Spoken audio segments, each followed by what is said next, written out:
everyone. Myself is chemistry teacher, LFCS Surendra Katra Basti. We should discuss about some basic concept of chemistry. Topic: Gay-Lussac law of gaseous balloon. तो Gay-Lussac law of gaseous balloon क्या है? ये Gay-Lussac क्या है? Scientist का नाम है Gay-Lussac law. Gay-Lussac का नियम gaseous balloon के लिए तो दे रहा है according to this rule when gases combine, जब gases combine करती हैं are produced in a chemical reaction या किसी chemical reaction में जो गैसें प्रोड्यूस होती हैं they do so in a simple ratio by balloon provided all gases are at same temperature and pressure. तो सबसे इम्पोर्टेंट बात क्या है कि गैस लॉ में टेम्परेचर और प्रेशर क्या होगा? कांस्टेंट होगा.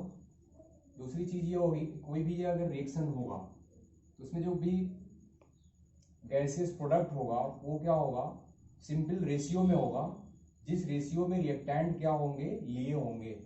इसका एग्जांपल आप लेंगे तो ज़्यादा समझ में आएगा. जैसे 100 ml of hydrogen combine with 50 ml of oxygen to give 100 ml of water. तो इसको पहले रिएक्शन के रूप में लिखेंगे. ये है H2 और ये है आपका ऑक्सीजन और फिर ये है आपका H2O. इसको आप बैलेंस करेंगे तो इसमें आप ऐसे लगाएंगे तो ये बैलेंस हो जाएगा. आप देखिएगा यहाँ जो रेशियो होगा अगर टेम्परेचर और प्रेशर कांस्टेंट करेंगे तो ये क्या है? इसका जो रेशियो आएगा बालून का रेशियो यहाँ 2 है, कॉफिशिएंट यहाँ 1 है और यहाँ क्या है 2 है. इसका अगर 2 बालून होगा तो इसका 1 बालून कंबाइन करेगा और फॉर्म करेगा 2 बालून ऑफ वाटर. तो इसको आप ऐसे भी बोल सकते हैं 1 2 balloon of hydrogen react with 1 balloon of oxygen gives out 2 balloon of water. इसको कैसे समझेंगे? ये एग्जांपल देख रहे हैं 100 ml H2 तो ये आपका क्या है 100 ml है combine with 50 ml of oxygen तो ये क्या है 50 ml है 50 ml है to give 100 ml of water ये क्या है 100 ml है. तो आप समझ गए होंगे कि अगर ये 2 है ये 1 है ये 2 है इसका मतलब ये इसी रेशियो में होगा. ये 100 होगा तो ये 50 होगा तो ये भी क्या होगा 100 होगा. तो गैल्सैक ने यही कहा था कि जो भी रिएक्टेंट होगा जिस रेशियो में होगा उसका प्रोडक्ट भी क्या होगा? उसी रेशियो में बनेगा. तो जो रेशियो होगा रिएक्टेंट और प्रोडक्ट का वो गैल्सैक लॉ ऑफ गैसेस बालून के अकॉर्डिंग होगा. तो उसका बालून क्या होगा? उसके सिंपल रेशियो में ही होगा. और भी आप एग्जांपल देखेंगे.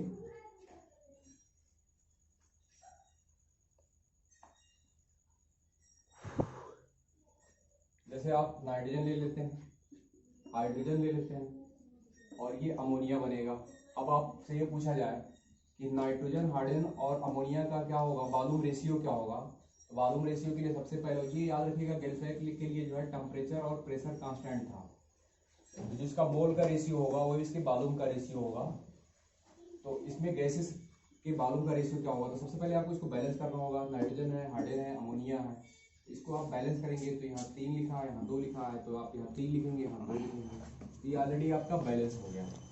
तो ये जो कॉफिशिएंट आ रहे हैं कुछ नहीं है तो यहाँ 1 समझेंगे, यहाँ 3 है, ये 2 है. तो ये 1 है, ये 3 है, ये 2 है. इसका मतलब क्या है? 1 balloon of nitrogen react with 3 balloon of hydrogen gives out 2 balloon of ammonia. क्योंकि ये गैसेस बालून की बात हो रही है तो अगर बाई चांस हम इसको 5 ml ले लें, 1:3 की बात हो रही है तो इसको हमें 15 ml लेना होगा. और ये क्या होगा याद रखिएगा 1:3:2. तो आप 5 ml ले रहे हैं, इसका ये 3 टाइम्स होगा और इसका ये क्या होगा 2 टाइम्स होगा. तो ये 10 ml आपका बनेगा. तो आप देख रहे हैं 5 ml nitrogen react with 15 ml of hydrogen gives out 10 ml of ammonia. तो ये आपका है. तो ये जो भी आपका आ रहा है वो इसका सिंपल रेशियो क्या है 1:3:2 आ रहा है. तो इसी रेशियो में ये सब चलेंगे. और भी एग्जांपल आप ले सकते हैं, बहुत से एग्जांपल हैं. तो ये आपका था Gay Lussac law. Now we discuss Avogadro law.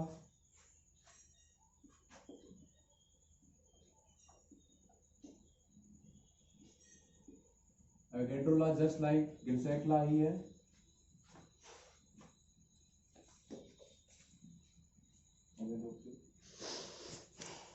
Avogadro law के अकॉर्डिंग क्या है, इसमें भी याद रखिएगा टेम्परेचर और प्रेशर क्या होता है, कांस्टेंट होता है। इससे पहले आप गिब्स लॉ आपने पढ़ा वो गैसेस बालून के लिए था, और ये जो है आप गैसेस बालून से जो है आप नंबर ऑफ मोल निकाल सकते हैं और मोल से मॉलिक्यूल निकाल सकते हैं। तो according to this law equal volume of gases at same temperature and pressure should contain equal number of molecule.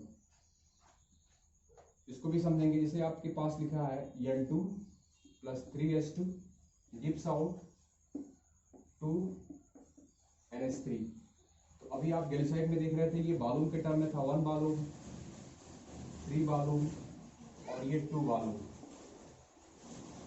इसमें दिया हुआ है according to this law equal volume of gases at same temperature and pressure should contain equal number of molecule. तो अगर ये जो भी ratio volume का होगा वही क्या होगा, मॉलिक्यूल का होगा। इस समय आप देख रहे हैं अगर ये 1 वॉल्यूम है तो ये क्या आएगा,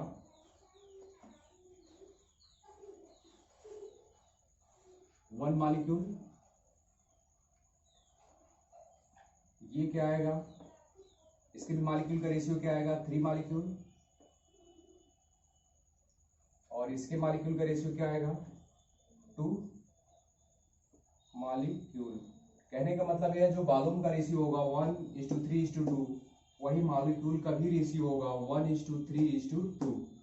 तो जब मॉलिक्यूल की बात करेगा तो याद रखना वहाँ एवोगैड्रो की बात हो रही है, जब वॉल्यूम की बात करेगा तो वहाँ गिब्स की बात होगी। तो यहाँ लिया है according to this equal volume of gases at same temperature and pressure should contain equal number of molecule. तो अगर ये 1 वॉल्यूम है नाइट्रोजन तो 1 मॉलिक्यूल भी नाइट्रोजन होगा। अगर ये 3 वॉल्यूम है हाइड्रोजन तो ये क्या होगा, 3 मॉलिक्यूल ऑफ हाइड्रोजन होगा। ये 2 वॉल्यूम अमोनिया है तो ये 2 मॉलिक्यूल ऑफ अमोनिया होगा। तो जो वॉल्यूम का रेशियो होगा वही मॉलिक्यूल का भी रेशियो आएगा।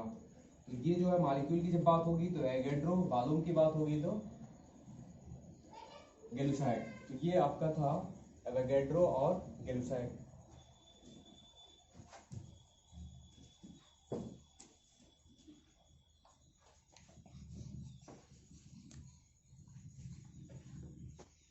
Thank you.